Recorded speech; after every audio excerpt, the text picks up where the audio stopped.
Le seul truc qui les retient, c'est qu'ils n'ont pas confiance en vous, les gars.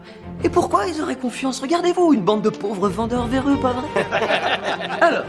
Alors, tu m'aimes, oui ou non?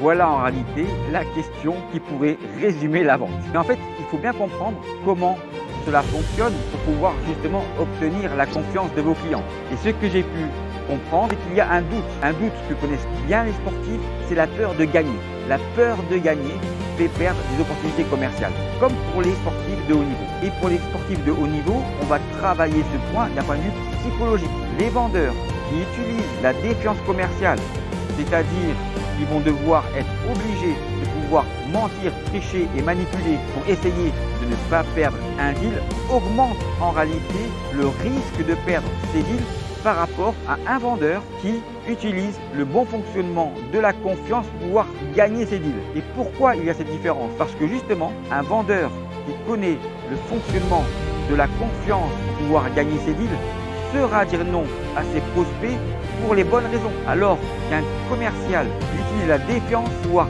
gagner ses deals en trichant, mentant et manipulant dira toujours oui à ses clients, mais justement pour les mauvaises raisons. Vous attendez, car celui qui parle en premier a perdu.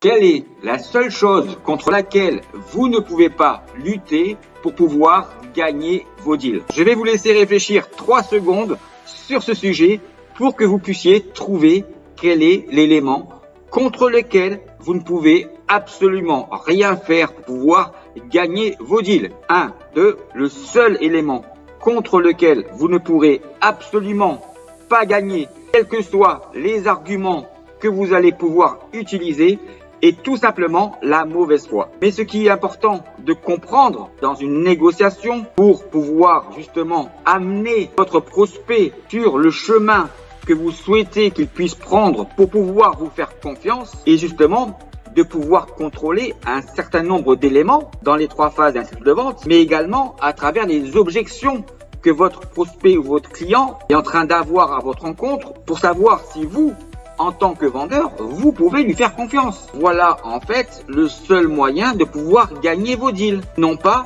le fait de toujours tout faire pour que vos prospects et vos clients puissent avoir confiance en vous sans que vous puissiez contrôler si vous pouvez leur faire confiance. Que vous le vouliez ou pas, que vous soyez d'accord ou pas, lorsque vous utilisez la défiance commerciale, que vous le souhaitiez ou pas, vous serez et vous êtes obligé de pouvoir mentir, manipuler et tricher pour pouvoir faire en sorte que vos clients puissent vous faire confiance. Ça, je suis sûr et certain que vous le savez également. Et pourquoi cela? Parce qu'en réalité, 93% des personnes ne savent pas comment fonctionne le mécanisme logique, naturel et humain des 4 éléments les plus importants pour un acheteur dans les 3 phases d'un cycle de vente. Quand vous ne connaissez pas ce fonctionnement-là, vous allez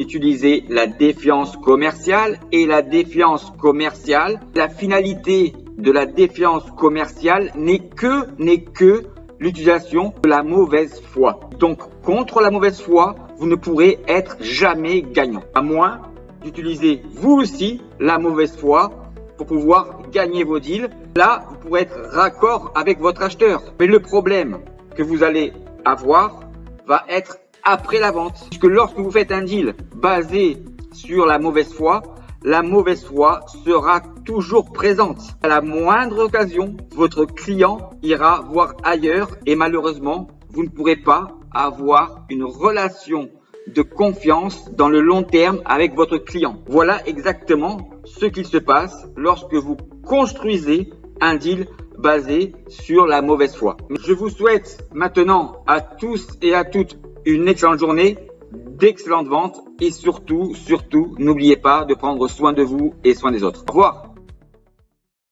Maintenant, on va évoquer la phase du closing. Alors la phase du closing est une phase que beaucoup de vendeurs redoutent. Pourquoi ils redoutent cette phase de closing?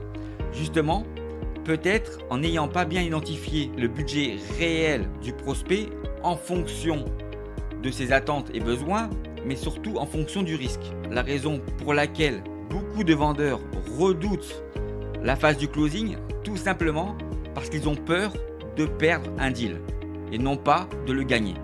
C'est également très important à comprendre cela parce que effectivement, en comprenant le bon fonctionnement du cycle de chaque client, vous comprendrez tout simplement que la confiance commerciale ne va venir que de la bonne compréhension des 4 éléments les plus importants pour un acheteur. Et en comprenant le fonctionnement du cycle de chaque client, vous aurez toujours confiance en vous pour pouvoir réussir à vendre.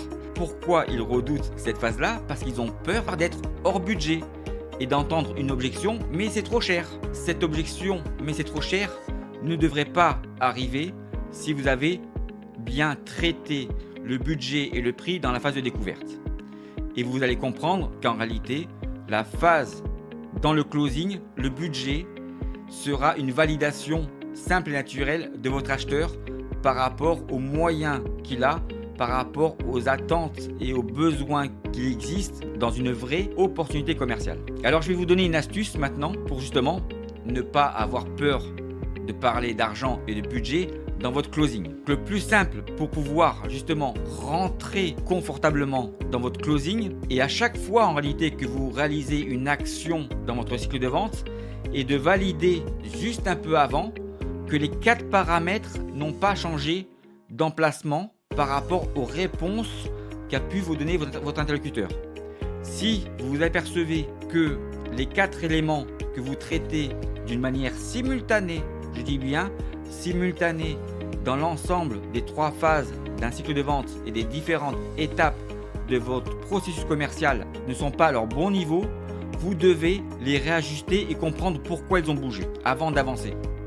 Parce que si vous avancez dans votre cycle de vente sans vous apercevoir que les éléments importants ne sont plus au même degré d'intensité pour votre acheteur par rapport à la dernière action que vous avez eue, surtout en B2B avec lui, ça va créer un décalage. Et ce décalage va faire en sorte que vous allez perdre l'opportunité commerciale et en plus, vous allez avoir à chaque fois de nouvelles objections.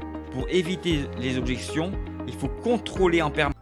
Je vais maintenant vous expliquer pourquoi vous allez devoir dire tout simplement à l'ensemble de vos clients merci pour votre confiance à chaque fois que vous allez gagner un deal grâce justement à la bonne compréhension des 4 éléments les plus importants pour un acheteur dans les 3 phases d'un cycle de vente. Et contrairement à ce que beaucoup de personnes racontent sur la vente, vous allez comprendre logiquement que merci pour votre confiance est la seule phrase que vous allez devoir utiliser pour closer et gagner vos affaires. Alors, vous venez de réaliser pendant 10 minutes le test de compréhension du bon fonctionnement des 4 éléments dans chacune des 3 phases d'un cycle de vente. Et je vais maintenant vous détailler tout ce qu'il va se passer pour vous si vous suivez exactement l'ensemble du bon fonctionnement de ces 4 courbes dans la durée d'un cycle de vente. Et cela aussi bien pour de la vente simple que de la vente complexe. N'oubliez jamais, le fonctionnement de la confiance est unique. C'est nous et vous, les vendeurs, qui sommes tous différents. Et vous allez aussi comprendre, à travers cette bonne compréhension, qu'en réalité, nous achetons tous de la même manière.